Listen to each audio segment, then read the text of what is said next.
Sebuah senjata tua menjadi bukti pamungkas yang mengubah jalannya sejarah Indonesia.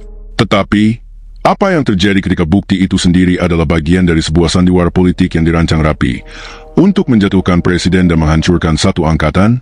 Inilah kisah tentang senjata Chung, sebuah benda bisu yang menjadi pusat badai pengkhianatan, interogasi paksa, dan rekayasa tingkat tinggi yang melibas kebenaran.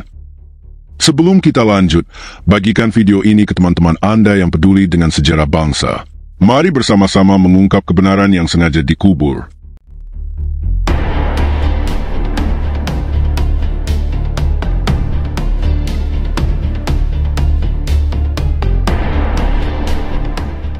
Drama di Istana Bogor, pemeragaan yang menjebak.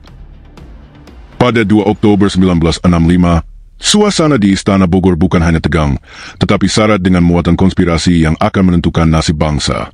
Maijen TNI Soeharto, yang dalam 24 jam terakhir telah mengambil alih kendali komando dengan dalih memulihkan keamanan, kini menghadap sang presiden yang sedang terdesak dan berduka. Pertemuan ini bukan sekadar laporan, melainkan sebuah pertunjukan kekuasaan yang dirancang dengan cermat. Dalam momen yang teatrikal, Soeharto memperlihatkan sebuah senjata Chung, senapan ringan tipe 56 buatan Tiongkok, sebagai bukti material. Gestur ini penuh muatan psikologis. Di hadapan Soekarno, ia memposisikan diri sebagai sang penegak hukum yang telah mengungkap fakta. Klaimnya lugas dan terfokus, senjata ini adalah bukti nyata keterlibatan Auweri dan Underbo PKI, Laskar Pemuda Rakyat, dalam kudeta G30S. Titik tembaknya strategis, diambil dari sekitar Pangkalan Udara Halim, sebuah lokasi yang sudah terlanjur diidentikan dengan markas G30S. Namun, di ruangan yang sama, hadir sosok yang memiliki otoritas teknis untuk membantah Menteri Panglima Angkatan Udara Laksdia Udara Omar Dhani. Dengan integritas seorang perwira tinggi, Dhani membantah langsung di hadapan Panglima tertingginya. Kalimatnya, "Saya kira, tidak betul Bapak Presiden. Tidak betul itu senjata milik Angkatan Udara. Bukan hanya sanggahan, melainkan sebuah tantangan terhadap narasi yang sedang dibangun." Ini adalah konfrontasi antara klaim politik Soeharto dengan otoritas profesional Dhani. Pembelaan diperkuat oleh Komodor Udara Leo Watimena yang mewakili logistik dan administrasi Auweri. Ia menegaskan dengan keyakinan tinggi bahwa semua senjata Auweri tercatat, bernomor inventaris, dan tersimpan di gudang berpenjagaan ketat. Pernyataannya, tidak mungkin karena semua senjata Angkatan Udara harus didaftar, adalah fondasi dari sistem militer modern, akuntabilitas. Argumentasinya berbasis pada sistem, sementara klaim Soeharto berbasis pada penemuan di lapangan yang tak bisa diverifikasi. Disinilah drama itu memasuki babak yang paling problematik. Dalam autobiografi Soeharto, pikiran, ucapan, dan tindakan saya, narasi tiba-tiba berbalik. Disebutkan bahwa setelah diperiksa, Leo Watimena justru mengakui bahwa senjata itu mungkin milik Auweri yang dicuri. Dengan tambahan, "Kami akan meneliti lagi, Bapak Presiden." Pernyataan ini menyisakan pertanyaan kritis yang mendalam. 1. Apa yang terjadi dalam pemeriksaan itu? Apakah sebuah diskusi profesional atau sebuah interogasi terselubung di hadapan presiden yang membuat seorang perwira merasa tertekan untuk mengalah? 2. Mengapa ada perubahan sikap yang drastis? Dari keyakinan penuh pada sistem inventaris, menjadi pengakuan atas kemungkinan pencurian? Kata mungkin di sini sangatlah lemah dan spekulatif, namun diangkat menjadi semacam pengakuan dalam narasi resmi. 3. Konteks kekuasaan. Saat itu, Soeharto sedang dalam posisi menanjak sebagai penyelamat, sementara posisi Auweri dan pendukung Soekarno lainnya sedang di ujung tanduk. Pengakuan Leo, terlepas dari alasannya, adalah kemenangan propaganda bagi Soeharto. Ia berhasil menciptakan keraguan di hadapan Soekarno dan melabeli bantahan Omar Dhani sebagai pembangkangan. Babak di Istana Bogor ini bukan lagi sekadar perdebatan tentang asal-usul sebuah senjata. Ini adalah momen di mana kebenaran faktual dikalahkan oleh narasi kekuasaan. Sebuah pengakuan yang diperoleh dalam suasana yang tidak setara, di bawah bayang-bayang krisis dan tekanan politik, menjadi batu pijakan untuk membangun narasi besar berikutnya. Auweri bersekongkol. Dari sinilah, jalan menuju pembersihan dan pembubaran Auweri mulai dibuka. Dakwaan yang rapuh, black flight dan matematika yang mustahil. Senjata Chung yang diperlihatkan di Istana Bogor hanyalah bukti fisik yang kasat mata. Untuk menyusun dakwaan yang lengkap, rezim baru membutuhkan sebuah narasi operasional yang menjelaskan bagaimana senjata itu bisa sampai ke Indonesia. Maka, Lahirlah tuduhan Black Flight, sebuah konsep yang terdengar dramatis dan penuh konspirasi, namun justru menjadi bumerang yang menghancurkan kredibilitas para penuduh sendiri. Di ruang interogasi yang pengap, terjadi pertarungan yang tidak seimbang antara kekuasaan yang buta dengan akal sehat yang tajam. Di satu sisi, para interrogator yang membawa agenda politik untuk memaksakan pengakuan. Di sisi lain, Laksdia Udara Omar Dhani, seorang perwira tinggi dengan kualifikasi intelektual dan teknis yang mumpuni, yang dengan dingin dan metodis mengurai setiap benang kusut tuduhan mereka, hingga menjadi reruntuhan yang tak bermakna. Pertarungan ini dimenangkan Dhani bukan dengan emosi, melainkan dengan senjata yang paling ditakuti oleh rezim otoriter, logika dan data. 1. Argumentasi logistik, matematika yang membungkam. Dakwaan menyebut 25.000 pucuk senjata Chung. Bagi orang awam, ini hanya sebuah angka. Namun, bagi seorang profesional seperti Dhani, ini adalah sebuah persamaan logistik yang harus dipecahkan. Dengan presisi seorang insinyur, ia memaparkan kalkulasi yang tak terbantahkan. Berat dasar, 25.000 pucuk kali 3 kg per senjata, sama dengan 75.000 kg atau 75 ton. Ini baru senjata kosong, tanpa kemasan. Berat total, ditambah bungkus kayu dan amunisi, berat total membengkak mendekati 150.000 kg atau 150 ton. Kebutuhan pesawat. Pesawat angkut terbesar Aweri saat itu, C-130 Hercules, memiliki kapasitas angkut maksimal sekitar 20 ton. Artinya, untuk mengangkut 150 ton kargo, diperlukan minimal 7 hingga 8 penerbangan penuh sekali jalan. Kebutuhan sortie. Karena pesawat harus pulang pergi empty leg, maka jumlah sortie, 1 kali penerbangan pulang atau pergi sebuah pesawat, yang dibutuhkan menjadi minimal 15 kali. Lalu Dhani menghantam dengan pertanyaan pembuka. Apakah ada 15 sortie dalam jarak waktu itu? Faktanya, antara kepulangannya dari Tiongkok pada 20 September hingga pecahnya G-30S pada 1 Oktober, hanya ada 9 hari. Mustahil ada 15 penerbangan rahasia pesawat sebesar C-130 dalam periode sesingkat itu, tanpa menimbulkan gelombang di radar, laporan lalu lintas udara internasional, atau kebisingan yang mencurigakan di pangkalan udara. Logika sederhana ini saja sudah cukup untuk menjatuhkan dakwaan. 2. Argumentasi teknis operasional, menelanjangi ketidaktahuan para interrogator. Ketika logika logistik dipatahkan, interrogator beralih ke argumen yang lebih kabur, soal Black Flight.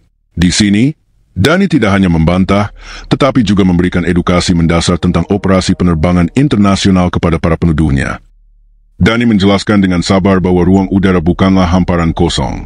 Setiap penerbangan dari Indonesia ke Tiongkok wajib melapor dan berkoordinasi dengan pusat kendali lalu lintas udara di Singapura, Singapore Control, dan Hong Kong, Hong Kong Control. Konsep penerbangan gelap untuk rute internasional sejauh itu adalah sebuah fantasi teknis yang hanya ada di kepala para perwira intelijen yang buta aviasi. Ketika interrogator nekat dengan berkata, itu kan peraturannya, Aweri kan sering mengadakan Black Flight, respons Dhani adalah sebuah masterclass dalam argumentasi. Ia tidak membantah bahwa Black Flight ada, tetapi membedakan dengan tegas konteks penggunaannya. Black Flight Aweri, jelasnya, adalah operasi khusus dalam kawasan konflik domestik, seperti saat memerangi Pereri Permesta yang menggunakan pesawat asing. Itu adalah operasi taktis di dalam negeri, bukan penerbangan internasional rahasia yang melintasi beberapa yurisdiksi udara. Dengan satu kalimat, Dhani membalikkan meja dan mengingatkan mereka bahwa operasi gelap masa lalu justru ditujukan untuk melawan pemberontak yang didukung CIA, sebuah fakta yang pasti membuat para interrogator yang mungkin memiliki hubungan dengan intelijen barat menjadi tidak nyaman. Terpojok oleh kedua argumentasi mematikan itu, para interrogator melakukan langkah yang menunjukkan keputusasaan mereka. Mereka mengalihkan tuduhan ke maskapai sipil. Kalau dengan Garuda bagaimana? Pergeseran ini sangat signifikan. Ini adalah pengakuan tidak langsung bahwa tuduhan terhadap Aweri telah runtuh. Mereka kini meraba-raba narasi alternatif tanpa dasar, berharap ada celah lain. Jawaban Dhani, tanya sendiri kepada Garuda, adalah pentungan akhir. Jawaban itu bukan sekadar sarkasme, melainkan pernyataan bahwa dakwaan harus dibuktikan, bukan ditebak. Dialog di ruang interogasi ini membuka tabir sebuah kebenaran pahit. Para interrogator sama sekali tidak menguasai materi teknis yang mereka dakwakan. Mereka hanyalah pesuruh politik yang diberi tugas untuk membuktikan sebuah kesimpulan yang telah ditetapkan sebelumnya. Ketika dihadang oleh tembok logika dan fakta, yang mereka andalkan hanyalah kekerasan narasi, kekerasan psikologis, dan kekuatan institusi yang mereka wakili. Kemenangan Omar Dhani di ruang itu adalah kemenangan akal sehat, meskipun, tragisnya, kemenangan itu tidak cukup untuk menyelamatkannya dari putusan politik yang telah digariskan oleh kekuasaan. Dari mana sebenarnya senjata Chung itu? Lantas, setelah dakwaan Black Flight runtuh oleh logika dan matematika Omar Dhani, sebuah pertanyaan kritis mengemuka. Jika bukan dari operasi gelap yang mustahil, dari mana sebenarnya senjata Chung yang dijadikan bukti itu berasal? Jawabannya tidak terletak pada konspirasi gelap sekelompok perwira, tetapi justru pada sebuah kebijakan resmi pemerintah Indonesia yang sengaja dibelokkan narasinya untuk keperluan kriminalisasi. Narasi alternatif yang lebih masuk akal dan sengaja diabaikan dalam pengadilan rezim baru. Ini bermula dari sebuah misi diplomatik tingkat tinggi pada akhir 1964. Sebuah delegasi Indonesia yang dipimpin oleh Waperdam I sekaligus Menteri Luar Negeri, Dr. Subandrio, melakukan kunjungan resmi ke Tiongkok. Komposisi delegasi ini sangat penting karena mencerminkan sifat resmi dan pertahanan dari kunjungan ini, didampingi oleh Menteri Penerangan Ahmadi, Deputi Operasi Angkatan Darat Maijen Teni Mursid, Panglima Angkatan Laut Laksda Laut R.E. Martadinata, Deputi Operasi Angkatan Udara Laksda Udara Sri Mulyono Herlambang, dan Panglima Angkatan Kepolisian Irjen Pol Sucipto Djudiharjo. Dengan kata lain, seluruh pucuk pimpinan angkatan terwakili. Dalam pertemuan puncak dengan Perdana Menteri Zhou Enlai, pemerintah Tiongkok secara resmi menawarkan bantuan militer berupa 100.000 pucuk senjata ringan kepada Indonesia. Ini bukan tawaran rahasia di pinggir jalan, melainkan sebuah diplomasi pertahanan resmi antara dua negara berdaulat.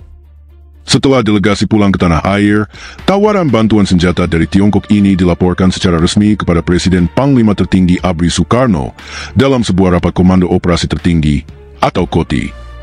Forum KOTI adalah lembaga resmi negara yang mengordinasikan operasi militer, termasuk konfrontasi Dwikora. Yang paling menentukan, dalam rapat itu, semua yang hadir setuju untuk menerima tawaran tersebut, termasuk Menhankam Ksab Jenderal Ahan Nasution. Poin ini adalah pukulan mematikan bagi narasi kudeta. Artinya, 1. Ini adalah kebijakan resmi negara. Pengadaan senjata dari Tiongkok adalah keputusan kolektif pemerintah dan militer Indonesia, bukan inisiatif gelap PKI atau AURI. 2. Semua angkatan mengetahui dan menyetujui. Angkatan Darat, melalui Jenderal Nasution, sama sekali tidak kaget atau menolak rencana ini. Mereka adalah bagian dari proses pengambilan keputusannya. 3. Tujuannya sah untuk Dwikora. Senjata-senjata itu dimaksudkan untuk memperkuat pasukan Indonesia dalam konfrontasi dengan Malaysia, sebuah kebijakan luar negeri resmi Republik Indonesia. Berdasarkan keputusan KOTI inilah, Omar Dhani kemudian berangkat ke Tiongkok. Perjalanan ini diketahui dan disetujui sepenuhnya oleh Presiden Soekarno. Misi Dhani bersifat multisaluran, mengurus pengiriman senjata yang telah disetujui secara resmi, mengurus pengiriman pesawat MiG-19 untuk Pakistan, di mana Indonesia dan Tiongkok sama-sama mendukung Pakistan dalam konflik dengan India, menjajaki substitusi suku cadang untuk AURI yang terhambat dari Uni Soviet. Seperti yang ditegaskan Omar Dhani, Bapak Soekarno telah menyetujui saya mengurus senjata tersebut adalah untuk keperluan Dwikora, yang berarti bahwa senjata tersebut dipakai oleh AURI. Dengan demikian, senjata Chung yang dijadikan bukti di Istana Bogor sangat mungkin merupakan bagian dari proses pengadaan yang sah dan transparan menurut hukum Indonesia saat itu. Sebuah senjata yang seharusnya menjadi simbol solidaritas pertahanan nasional justru dipelintir menjadi alat bukti untuk sebuah makar. Rezim baru melakukan sebuah pemalsuan sejarah dengan metode yang canggih. 1. Mengaburkan konteks. Mereka memotong narasi panjang tentang putusan KOTI dan misi resmi, lalu hanya menyajikan fragmen senjata dari Tiongkok untuk menciptakan kesan konspirasi pro-PKI. 2. Mengkriminalkan kebijakan sah. Mereka mengubah sebuah keputusan negara yang melibatkan seluruh pimpinan militer menjadi tindakan kriminal segelintir perwira AURI. 3. Menghilangkan jejak persetujuan Angkatan Darat. Peran dan persetujuan Jenderal Nasution serta pimpinan Angkatan Darat lainnya sengaja dihapus dari narasi resmi untuk menciptakan ilusi bahwa AURI bertindak sendiri. Jadi, pertanyaan dari mana senjata Chung itu telah terjawab, ia berasal dari proses yang sah. Pertanyaan yang seharusnya diajukan adalah, bagaimana sebuah kebijakan negara yang sah bisa diubah menjadi alat bukti untuk menghancurkan salah satu pilar bangsa? Jawabannya terletak pada kekuatan rezim untuk menulis ulang sejarah, membungkam kebenaran, dan mengubur fakta di bawah narasi tunggal yang represif. Konspirasi untuk menghancurkan. Dengan membandingkan kedua narasi ini, Sebuah pola rekayasa yang jahat menjadi terang benderang. 1. Pemalsuan bukti. Sebuah senjata yang didapatkan secara legal dan politis dari bantuan Tiongkok yang disetujui semua pihak diubah menjadi bukti kriminal atas inisiatif sekelompok orang. 2. Kriminalisasi kebijakan resmi. Sebuah misi diplomatik militer yang sah dijadikan dasar untuk menuduh pimpinan AU RI melakukan makar. 3. Penciptaan musuh internal. Dengan memojokkan AU RI yang dikenal dekat dengan Soekarno dan memiliki independensi tinggi, Angkatan Darat di bawah Soeharto berhasil menciptakan kambing hitam yang sempurna. Penghancuran AU RI dan PKI adalah dua sisi dari mata uang yang sama, melucuti pendukung Soekarno dan merebut kekuasaan. 4. Interogasi yang tidak fair. Pengakuan Leo Watimena yang berubah-ubah dan interrogator yang ngotot meski dibantah data menunjukkan bagaimana pengakuan dan proses hukum saat itu hanya alat legitimasi untuk sebuah keputusan politik yang telah dipatok sebelumnya. Senjata Chung di Istana Bogor bukanlah sebuah penemuan, melainkan sebuah pementasan. Ia adalah prop dalam drama politik yang dirancang untuk melegitimasi peralihan kekuasaan yang brutal. Kisah ini bukan sekadar tentang seluk-beluk senjata, tetapi tentang bagaimana kebohongan yang dibungkus dengan narasi yang rapuh, bila didukung oleh kekuatan dan kekerasan, dapat menulis ulang sejarah sebuah bangsa selama puluhan tahun. Kebenaran, seperti yang diperjuangkan oleh Omar Dhani di ruang interogasi, seringkali dikalahkan oleh kekuatan narasi yang lebih dominan. Ini adalah pelajaran berharga. Ketika kekuasaan lebih memilih kebohongan daripada fakta, ketika narasi dibangun di atas rekayasa, seluruh bangsa yang akan menanggung akibatnya. Jika Anda percaya sejarah harus ditulis berdasarkan fakta, bukan rekayasa, like video ini, berlangganan channel ini, dan yang terpenting, bicarakan kebenaran ini dengan keluarga dan teman-teman Anda. Tekan tombol bel untuk tidak ketinggalan video investigasi sejarah lainnya. Kebenaran mungkin terlambat, tapi tidak boleh dibungkam selamanya. Sejarah ditulis oleh pemenang, tetapi kebenaran adalah hak semua orang.